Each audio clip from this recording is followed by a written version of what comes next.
Bonjour, j'espère que vous allez bien. Moi, je vais super bien par la grâce de Dieu. On se retrouve aujourd'hui, et oui, et aujourd'hui, c'est la rubrique Histoire.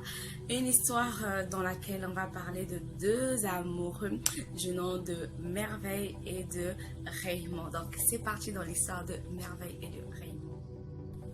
Donc, Merveille et Raymond sont deux amoureux qui se sont rencontrés pour la première fois pendant leurs études à l'université ou encore au cours de leurs études à l'université.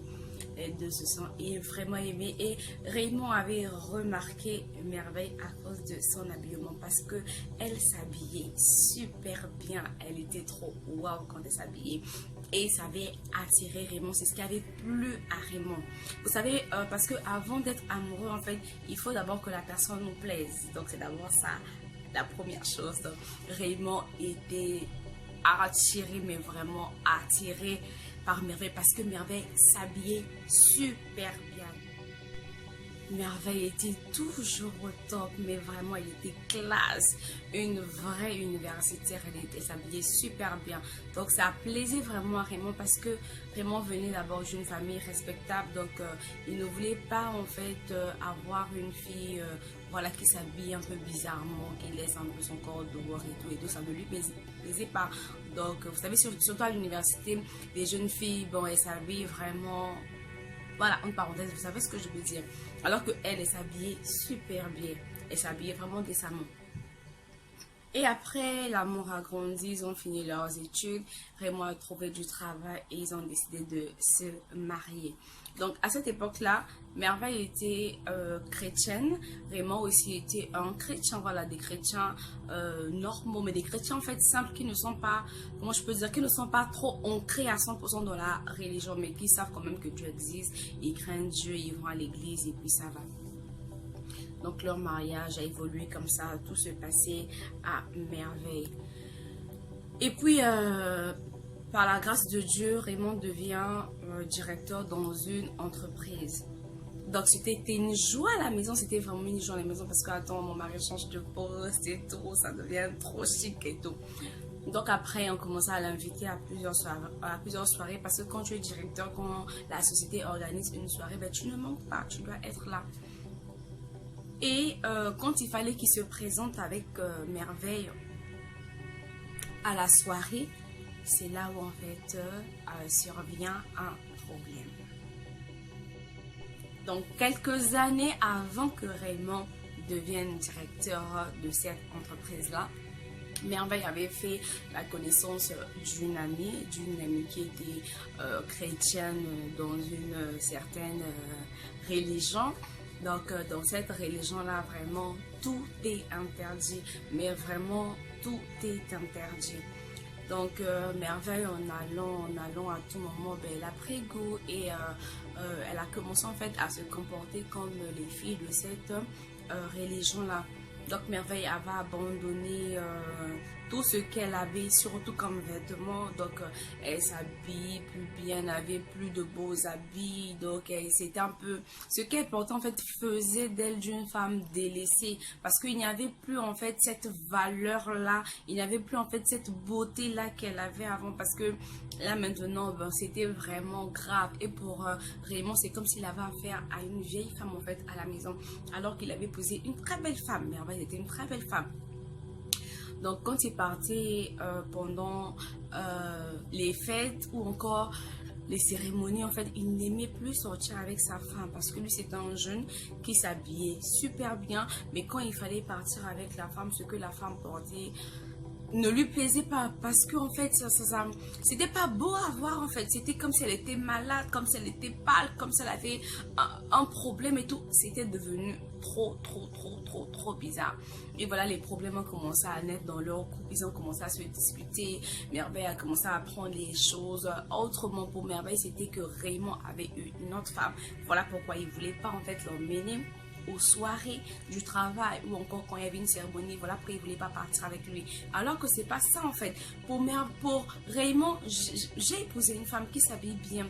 Donc vous savez, les jeunes, quand il sait que sa copine ou sa femme s'habille bien, il sait que quand je vais descendre dans la soirée avec ma femme, tout le monde va se retourner pour dire waouh, tout le monde va apprécier ma femme.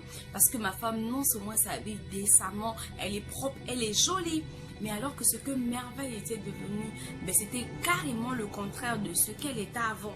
Donc c'était bizarre parce qu'elle se délaissait, mais à un niveau. Merveille fait ci, c'est un péché. Merveille fait ça, c'est un péché. Mettre même le déodorant était maintenant un péché pour Merveille.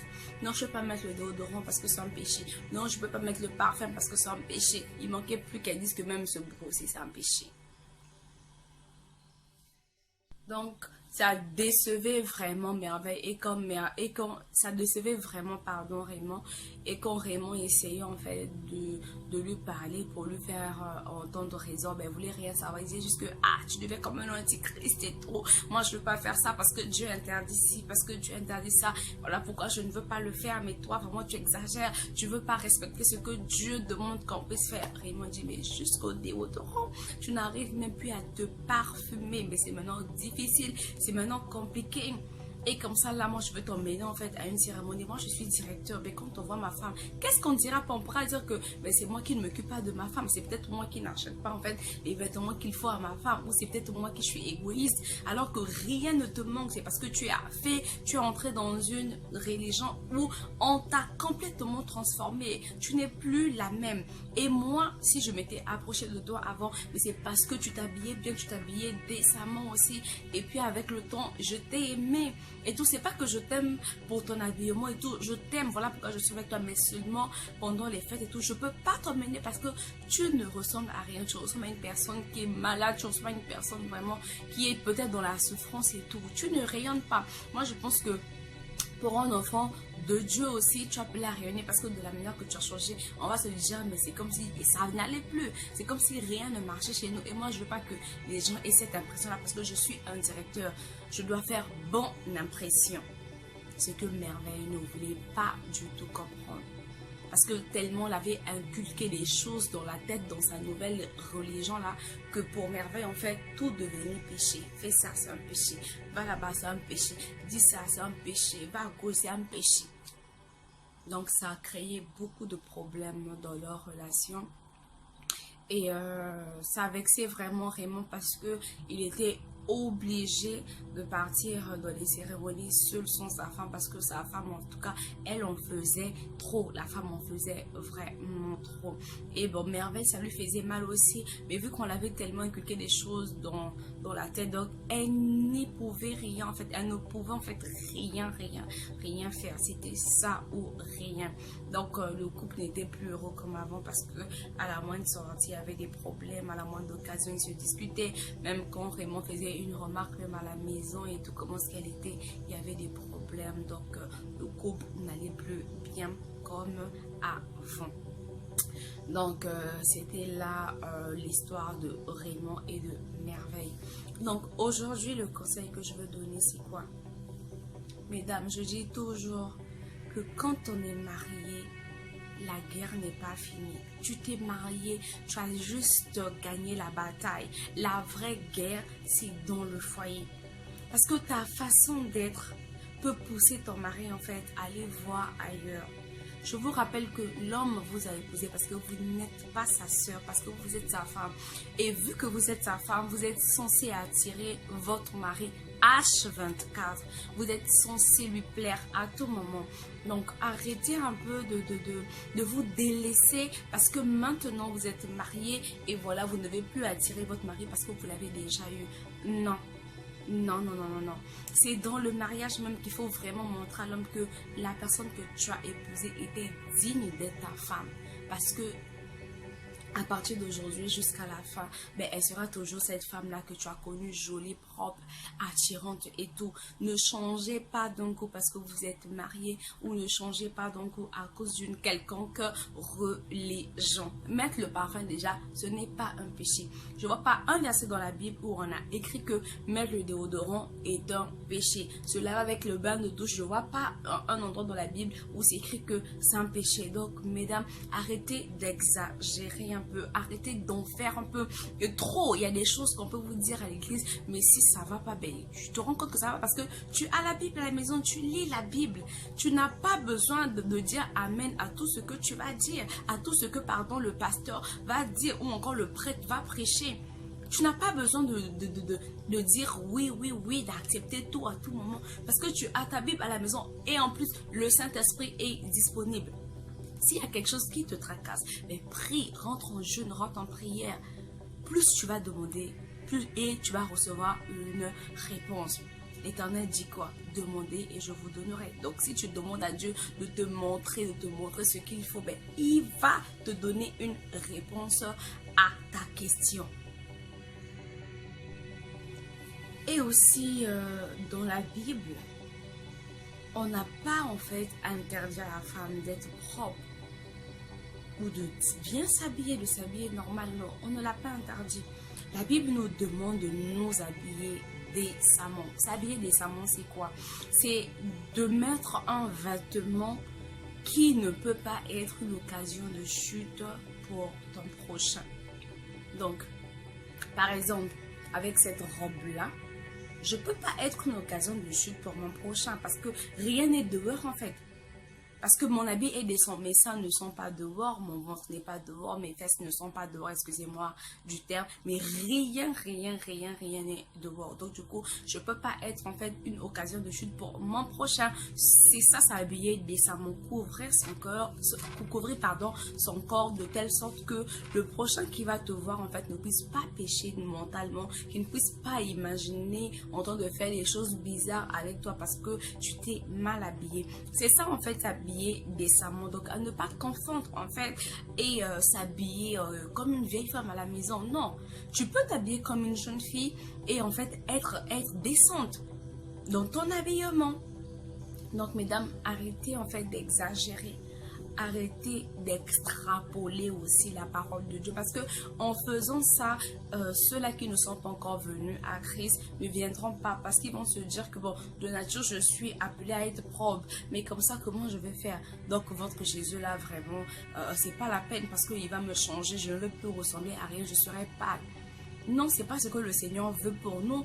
Le Seigneur veut qu'on puisse toujours rayonner, qu'on soit toujours joli. Parce que oui, c'est ça. Il doit y avoir une bonne différence. Oui, avant, je ne connaissais pas Dieu. Maintenant que je connais Dieu, j'ai bonne mine et tout. Je suis jolie, je suis normale, je suis bien.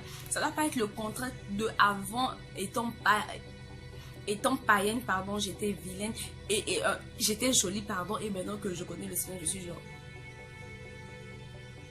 Non, quand même. Notre Dieu est un Dieu de gaieté.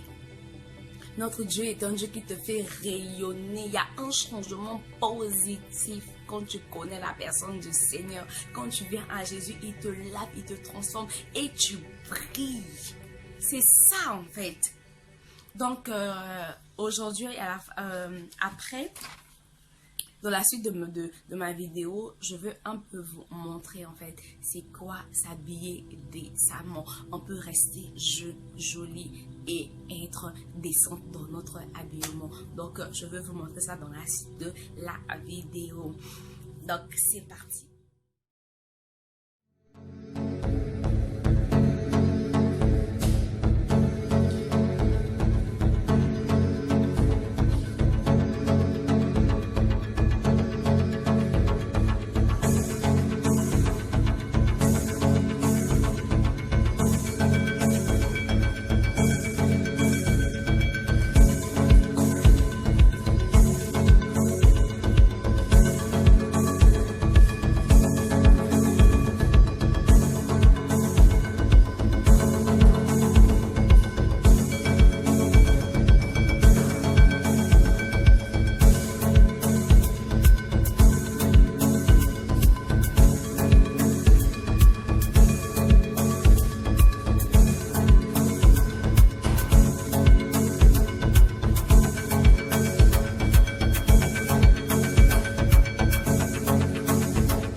Voilà, le défilé est fini. J'espère que les tenues vous ont plu et vous ont donné aussi une idée de comment vous allez vous habiller décemment. Donc, c'était là l'histoire de Merveille et de Raymond. Si tu as aimé la vidéo, n'oublie pas de liker, n'oublie pas de la partager aussi et active la cloche de notification.